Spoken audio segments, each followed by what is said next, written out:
Начар эркек дегенде кандай сыпаттайсыз эми сиз? Спорт менен алектенбеген, тамакты туура тамактанбаган, былчыйып катуу тийсе кечирип коңуздар, былчыйып семирип кеткен болсо дагы ал сөзсүз түрдө уруктуктун качествосуна таасирин бербей койбойт.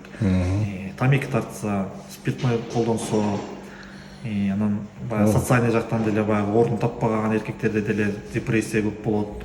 Ызы чукурлушуп, Албетте, финансовый жетишпестик дагы ошого алып келет керек болсо.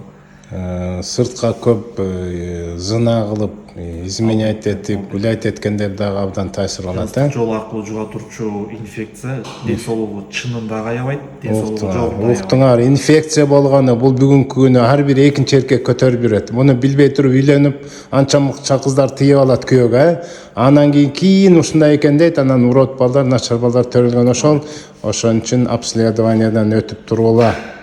обследованиядан өтүп тургула деп айтып кетет элек. Ассаламу алейкум.